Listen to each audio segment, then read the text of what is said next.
Mountain Mornings. You are listening on 100.3 FM, AM 1490. I am your host, Olga Peters, and my guest is Melanie Winters from the Reformer. Hello, Melanie. Hello, Olga. How was your drive in from the back of Beyond this morning? Very wet. Very wet. I saw some mountain streams that didn't exist yesterday. Well, I hope your drive home is a little drier today. And speaking of kind of roads and emergency services that we hopefully won't need, tell us a little bit about the Resuscitation Academy and the Dummerston Fire Department and purchasing some new equipment. Yes. The Resuscitation Academy, I guess that there's apparently a requirement within the next 2 years that all emergency medical service personnel have to go through this training. And basically, it's CPR training. And you think that's pretty basic, right? Mm-hmm. According to research, CPR within the first 10 minutes dramatically improves survival. Mm-hmm. And those that have gone through this special CPR training have been able to increase survival rates from 10% to over 60% Wow. of somebody who has a heart attack. And this is in the field situation Mm-hmm. where, you don't have all the equipment in a hospital. You may not even have all the equipment of an ambulance. Right. You just have the basic human CPR effort. Mm-hmm. And it makes a difference. It makes a huge difference. So, and they're not just doing, it's in Grafton Fire and Rescue, but they're taking their training to the surrounding areas. So, a lot of departments get to benefit from that. So that's wonderful. And it sounds like maybe there's some more advanced skills besides just the CPR that maybe you and I learned as part of basic first aid. Yeah, I didn't participate in the training, so I don't know how extensive it is, but I imagine, it would be definitely more than your average man on the street CPR training would be. But also, just as a side note, Westminster recently did a CPR training for citizens. Okay. So that, because emergency personnel, especially in those rural areas, don't always get to the site quickly. Yeah. So, a bystander can save somebody's life in the time that it takes emergency personnel to get there.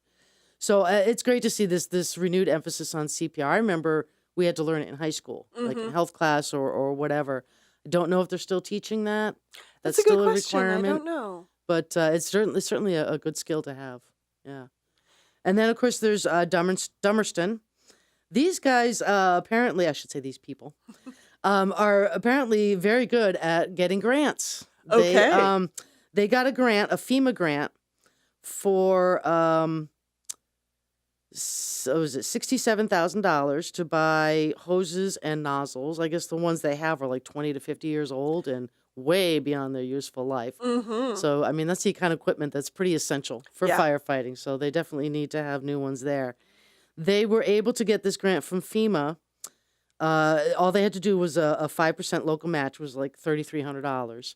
So, great deal for them. Mm-hmm. And it's this Assistance to Firefighters grant program. It's been in existence since 2001. And the Dummerston department, they've gotten grants for about 3 or 4 other years in that time frame. They've got thermal imaging cameras, a new brush truck, personal protection equipment, breathing apparatus, all this. Oh, wow. A lot of equipment that a rural department would not be able to afford. Dummerston's a small town, one of, I'm sure, a very small budget. Yeah, and they just they just built a new fire station as well. Mhm. So Yes. yeah. Yes. So obviously they've got some great grant writers there, so kudos to them for that. Definitely. Welcome back to Green Mountain Mornings here on 100.3 FM AM 1490. I am your host, Olga Peters, and it's 20 minutes past the top of the hour. Before I re-up my conversation with Melanie Winters from the Reformer, I want to remind folks that BCTV is here filming this segment of Green Mountain Mornings, and broadcast of Green Mountain Mornings tonight on BCTV is sponsored by Brattleboro Savings and Loan. So, Melanie, up in Bellows Falls, there is a 7-Eleven that has made some changes to its building, its footprint. Mm-hmm. but that has raised some concern with residents. Yes, yes. It used to be Cumberland Farms. Now it's a 7-Eleven. It was purchased by Petrogas, and they went to the zoning board and, requested all kinds of permits so that they could reopen this business. And apparently they started violating a lot of the permit restrictions, and especially in terms of lights, that a lot of people felt were ignored by the town. The lights are brighter, they're more extensive, they're higher, and it's shining in people's homes, and it's also a trucking issue. There was supposed to be like a certain number of trucks that Petroglas promised would be limited, and neighbors are saying they far exceeded that limit. They're sitting there idle in the parking lot with their lights on, shining in residents' houses, and that can't be at very odd pleasant. hours of the Odd morning. hours of the night. So, there was a little bit of pushback from the neighbors at a recent DRB meeting, and I guess in response, Petroglas is now seeking an amendment allowing for the brighter, higher lights. Okay. So it's kind of like after the fact After permit the horses request. left It's the like, barn. we already built them, so now let's get them approved. Wait a minute, it doesn't work that way. So the DRB is they kind of postpone a final decision. I guess they're trying to research what's going on, fully research what's going on and what their options are. The company also wants to turn a dilapidated house into more parking. There didn't seem to be a whole lot of complaints about that. That seemed reasonable enough. The house, if you saw a picture of it, it really is. Yeah, it was all boarded up, and it's it not needed to be pretty torn looking. down anyway. Yeah. And probably be better visually as a parking lot than that old house. So and there's also some complaints about public urination. I mean, really, Huh. it's unfortunately that's not the store's fault. There's Right, I nothing was the gonna store say, can do can the about store- that. right. Ironically, one thing that they can help do to curb that is perhaps more lighting. The irony, right? But I can understand the neighbors, their feeling about convenience stores. There's a lot of activity. There's people loitering about, there's lights and cars and traffic and noise and if they come in, the company comes in, to request a permit, and they say this is what we're going to do, and it's approved based on that information. Right. And then they go out and do all kinds of other things to enhance the lighting and violate the zoning regs. It's a problem. Yeah, that's the type of things that can really upset people. Just out of curiosity, is this convenience store 24/7, or is it, or does it I'm close? actually not sure. I'm I'm I'm actually just not curious sure. about the trucks and people coming by, and so it sounds like the DRB is still doing research. Yeah, they're going to address the complaints at a future meeting. I'm not sure if this caught them off guard. Perhaps. Probably did. Yeah. Yeah. I mean, it could be, the residents were complaining that the violations were being ignored by the town. How much did the town really know about it? I don't know. So apparently they want some time to look into it and go from there. Now, kind of sticking with town things, Athens is getting ready to pave the final unpaved segment of, is it Route 35? Route 35, yes. It's only a 4-mile road, and I guess they've been paving it bit by bit. It's a small town. They Yeah. don't have a huge budget, so they do what they can, and they're calling it the end of a at times muddy bygone era. It's funny because some people are like, oh, dirt roads, it's so quaint and all that stuff. You try it during mud season. Yeah, they're It's not so quaint. No. Really not so quaint. And some ice conditions too, they can be not so quaint Yes. as well. Yeah. We got a lot of response to this story on our Facebook page. Believe me, a lot of response. Really? Yeah. It's funny what people respond to on Facebook. Something that's like a big story you think would generate a lot of response. Not so much. But 1 mile of paved road, dozens of responses, Was there a theme to these responses? A lot of people were, it's about time, that I live near there. I drive through it all the time. It's horrible in the mud season. So a lot of mostly positive response. Okay. Yeah. And when's this work going to take place? Supposedly they're going to start before the end of the year, I believe. Okay. They were trying to get the bids out, before it got too late. Mm-hmm. Too late in the construction Right. season. Yeah. Right. Okay. Well, I'm looking forward to that because I've been stuck in that road in mud season. Just being totally selfish, What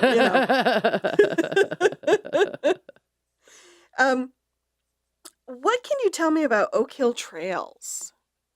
Oak Hill Trails. Oh, that's another Bellows Falls story. It's a set of trails on 100 acres of town and village-owned land. Mm-hmm. And the Windham County Trails Alliance is asking the Board of Trustees if the Alliance can build a trail, and open it up to hikers, walkers, mountain bikers. The trustees, I guess, expressed a little bit of concern about some valuable timber sales that might be cut in the trail making process.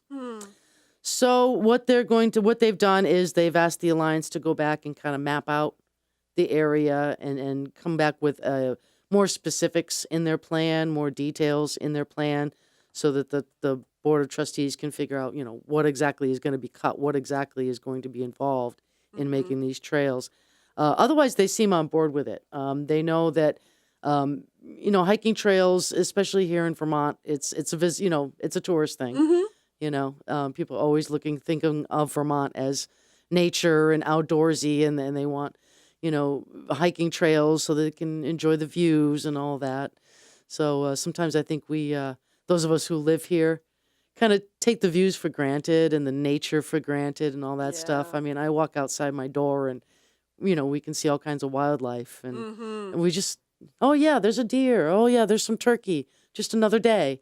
Right. Right. It's Tuesday. Right. But for those who live in a more urban setting or even a more suburban setting, Right. don't get to enjoy the outdoors the way we do. So when they come here, they want to take advantage. So a lot of towns are creating hiking trails and all around. I don't know about other parts of Vermont, but I know here in southern Vermont, Dover has got a good hiking trail. They've got a whole network of trails and all that. And of course, there's the West River Trail and a lot of trails. So more's good. Welcome back. And Melanie Winters and I want you to know that local news is where it's at. This is Green Mountain Mornings on 100.3 FM, AM 1490, 37 minutes past the top of the hour. I am your host, Olga Peters. So, Melanie, tell me, Bob Audette, one of your reporters, went all the way down to Hartford, Connecticut for this next story. One of the famous folks or infamous folks of yes. our community had a little court trial down there. Yes, this is actually an ongoing long-term saga. This has been going on for about 4 years now. Josh Garza, a Brattleboro resident, computer genius, started a couple of smaller companies in the computer field, and in 2014 he started what's called GAW, G-A-W, Miners and Zen Miners. And he founded it with apparently he says was his mentor, a man named Stuart Fraser. And basically what they were doing was selling Bitcoin.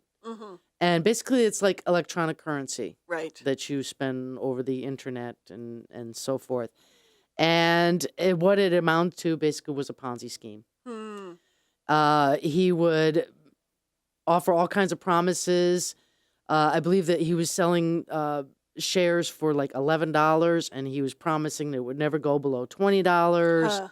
And, whenever you hear something, too good to be true, but, people have visions of making money or having a retirement fund, so forth. So they bought into it, and he made all these kinds of promises.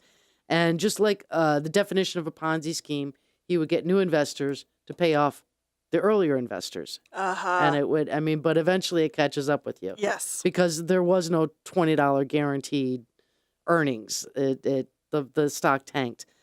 And some people lost only a few hundred, some lost hundreds of thousands. Wow. There were reports of at least one or more people losing like $1 million.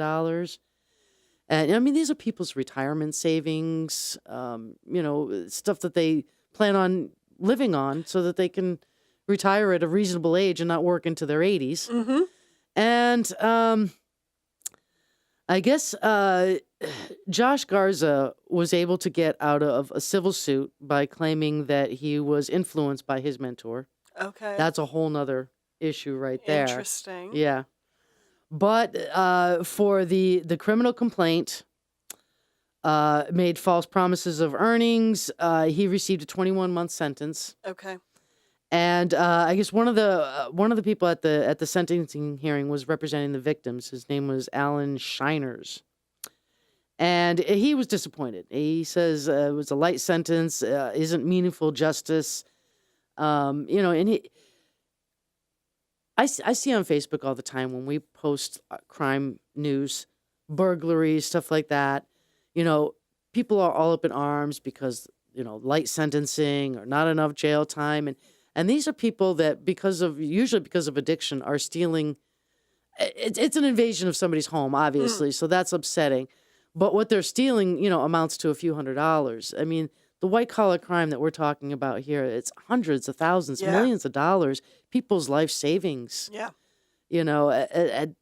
It's you don't feel as much of a victim, I guess, because they don't invade your home. They're not in your space. They're not in your space. So there isn't as much of an outrage, I think, from the general public with crimes like this as opposed to something like burglary or armed robbery or something like that. But the damage is there. I mean, it wiped out people's retirement accounts. It drastically changed their futures, basically. Yes. And, this is a guy who was riding high in the hog when things were good. He buying all kinds of expensive toys, taking expensive trips and so forth. Eventually he had to sell those expensive toys to help to keep the Ponzi scheme going, to repay some earlier investors. Right. So, so the money's gone. These people aren't getting their money back. They want some kind of justice. 21 months, they're not happy with that. One thing I thought was interesting, though, when Bob wrote the story, he talked about Josh Garza himself and how he the people who spoke for Josh, his attorney, and I believe his father-in-law also spoke, saying, he's very contrite. He realizes what he did was wrong. But I get a sense from them that wasn't always the case. When this first started going down, he kind of acted like he was the victim. Huh. How, there was no justification for this and everybody's out to get him. And according to the father-in-law and his attorney, I don't know how true this is. Maybe it's just because of the sentencing issue. They wanted to try and get as light a sentence as possible. Now they're saying, he realizes what he did was wrong and he's sorry and blah, blah, blah. And that's all well and good, but it doesn't bring the money back that the people lost. And that could all very well be just lip service for the sentencing hearing. I don't know. I'm speculating. But is there any way for people to get their money back, or is it not part of the settlement or anything? Well, that's the civil suit, I think, is going to address that. And they're going after this Stuart Frazier. I don't know how much money is available for that. I guess we'll just have to wait and see how that plays out in the court. Well, I'm sure Bob will let us know. Oh yeah, as he's that all moves over forward. this story. He's all over this. And just for context for listeners, in case you don't recognize the name Josh Garza, he was also behind a storefront in Brattleboro at one point, Optima Computers, I believe it was called. Yes. And then also he was part of Great Auk, which was an internet company. Yes, those were his earlier ventures. There was no scheme with those associated with those. It was just with this GAW. That's a weird name. GAW miners and Zen miners. I don't personally understand the whole Bitcoin thing myself, but I'm not really up on it myself. Well, apparently it was a new thing back then, and people were easily easily succumb to the Right. promises of riches because they didn't fully understand what it was, Yeah. and he took advantage of that. And he wasn't alone. A lot of people took Yeah, advantage yeah, of Bitcoin. yep. Now, let's move over to Wilmington. The police chief is getting ready to retire. Yes, Chief Joe. I would end up mangling his last name. It's Sarajevo. Chief Joe. We'll go with Chief Joe. Yeah, he's getting ready to retire. I believe October 31st is his last day. Okay. 37 years with the department. Wow. More than 20 of those as chief. Now, that's highly unusual. Mm-hmm. What we discovered, not in just talking with him, but in talking with police chiefs all around Southern Vermont, is it's actually really hard to get police officers to the small rural towns and keep them. Mm-hmm. You know, they usually only stay a few years and then they maybe move on to a bigger department or another area or whatever. But to have somebody there for 36 years and more than 20 of those as chief, that's a longevity you don't usually see. Mm-hmm. But you know, all good things and all that. Did he happen to talk about why he stayed for that long? He just liked the community and liked what he was doing. Mm-hmm. I've had a couple chances to interact with him, and he really genuinely cares. You know, I got a chance to interview him after Tropical Storm Irene, and he was all business and police chief and all that. I also happened to run into him at the Green Service Center where I get my car serviced. Mm.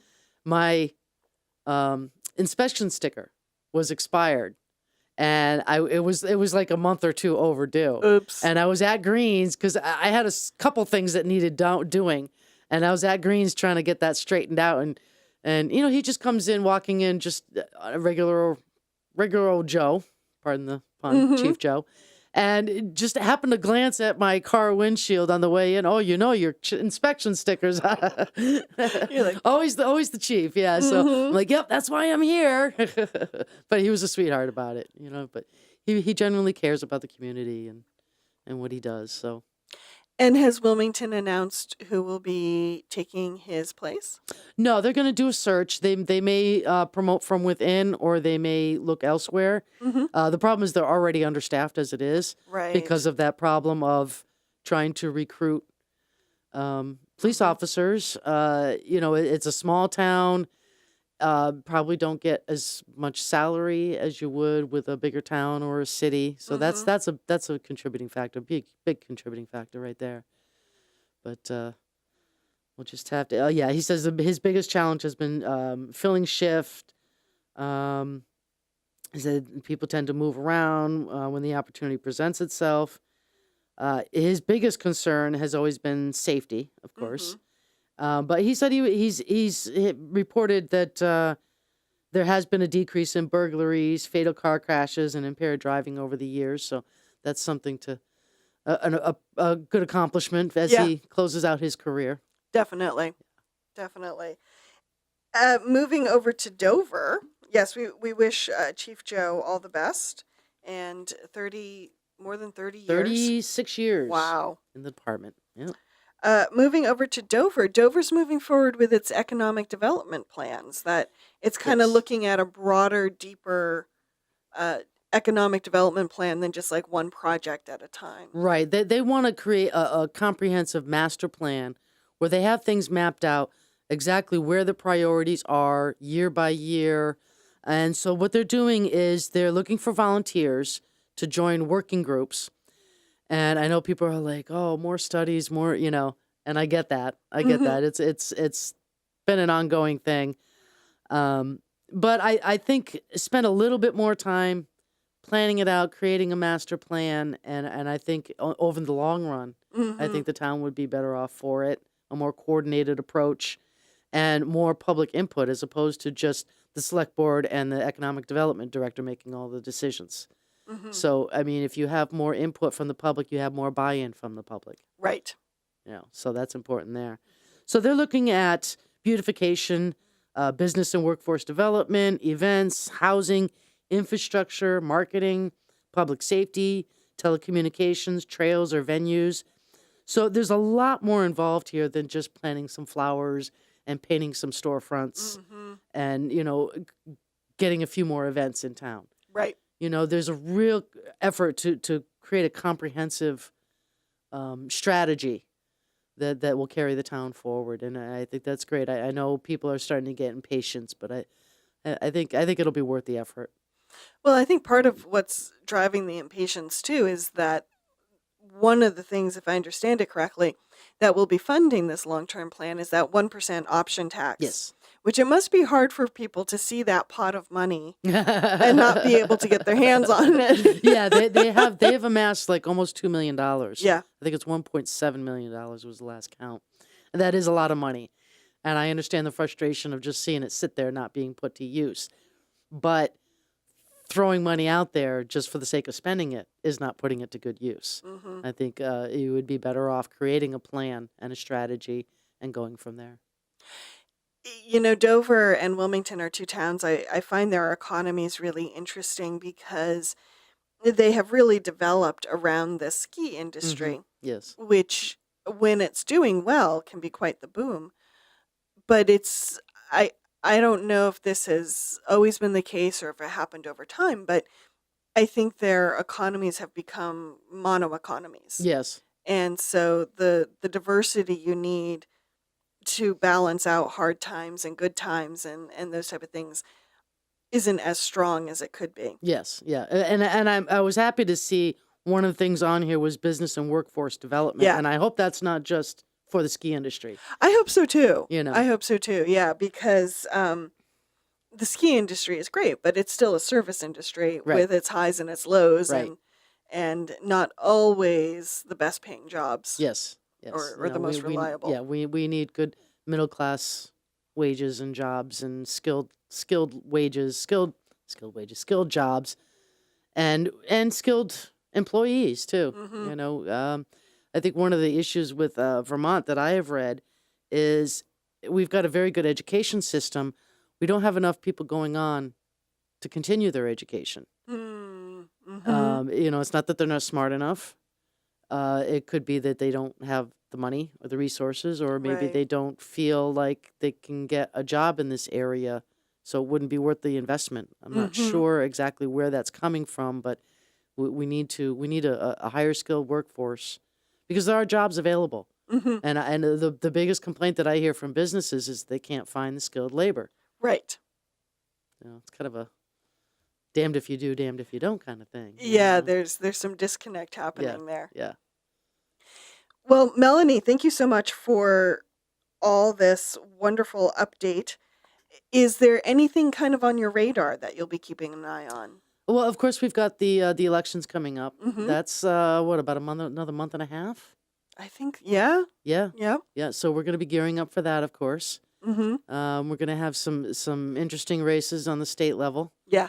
I think on for the national level for Senate, I think that's pretty much a lock. Mm-hmm. Unfortunately, I like Bernie Sanders, but I would like competition and And some deep debate. deep debate. Yeah, and some real discussion. Yeah. yeah. But the governor's race will be interesting. Yeah.